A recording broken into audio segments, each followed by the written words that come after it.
35 wild boxes. Welcome to this week's What's in Your Box video, in which week by week I explain the contents of the wild box. And this week is in the bleak midwinter. I've got carols running through my head as I explore in this week's Word from the Wild, and a lot of it focuses around evergreens. So centre stage for this week's wild box is probably Douglas fir, which appears for the first time. We haven't deliberately missed it out up until this point, but it does seem very apt that it arrives at Christmas time, because it is in fact one of the trees used as a Christmas tree. And it does typify and symbolise something about this part of the year. Round about, we're a couple of days when we're making this off the winter solstice, which is thought to be the time of the sort of lowest ebb of the Earth's energy. And it is certainly a time when plants are least productive, although the winter's been so mild that they've been surprisingly productive.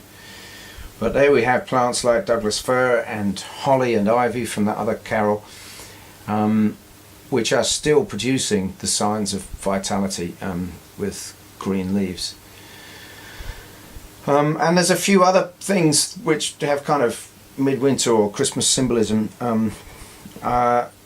I cottoned on to the fact that Alexander's is named after the old spice myrrh, which was actually used for embalming, but has a very distinctive aroma and really does give the quality to the flavour of Alexander's.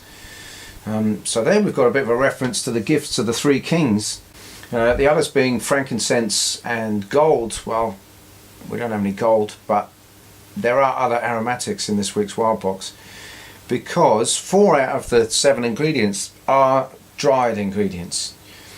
Now that's obviously a reflection of the fact that the life cycles are at their lowest ebb, and so we are beginning to draw on our dry store, which is a good thing because there's lots of good things to experience there. And 3 out of the 4 of these dried ingredients are in fact aromatics. So there is that kind of tenuous link there to frankincense and aromatics that enable me to slightly elaborate on this theme of midwinter and Christmas. So these aromatics are meadowsweet, which is from the midsummer. In fact, it's my favourite of all the wild spices, with a wonderful almondy flavour, slight medicinal notes, slight sort of honey notes. I think it's just gorgeous, and along with the Douglas fir, that's going to go into the very Christmassy beverage of spiced apple juice, but you could equally well use it in mulled wine. And then we've got mugwort, which we did a lot with earlier in the year when it was fresh. These are dried mugwort flowers, and hogweed seeds. Now you could sort of go the whole hogweed, mugwort and meadowsweet and Douglas fir, and put the whole lot in your spiced mulled apple juice or wine. But we've got a recipe to make use of the mugwort and the hogweed in a stuffing, which is also very nice. And lastly, we've got acorns, which we have squirreled away in our dry store. But I was just talking to somebody yesterday about the fact that squirrels squirrel them away and forget where they put them in many cases, and that's the reason why many oak trees are where they are. We've got a field near here that's got small oaks growing up, absolutely nowhere near any oak trees. So there's some other creature that's been involved in putting them there. Actually, I don't think it's squirrels, it's more likely to be a jay that's dropped them. You quite often see jays flying over, and every once in a while you see them drop a walnut or an acorn.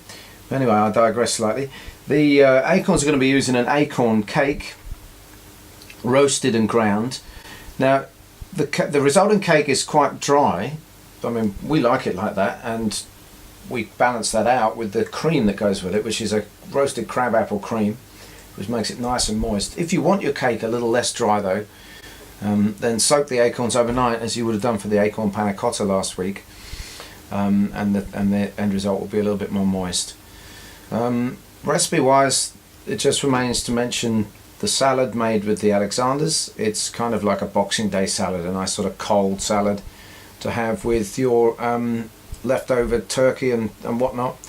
Actually though, there is an option for Douglas fir which we haven't put down in any detail, but you can make a lovely marinade or even a dressing with some ground down. You pick the needles off and blitz the needles down with the Douglas fir, a bit of ginger, a bit of cumin, and that's actually a recipe from a local Indian restaurant which very enthusiastically uses our stuff. We'll be saying more about them in future weeks. So this is the last wild box of 2018, and so we're going to have a break next week. You'll get your next one on January 4th. So it just remains for me to say Merry Christmas and Midwinter's greetings to you, and we'll see you on the other side.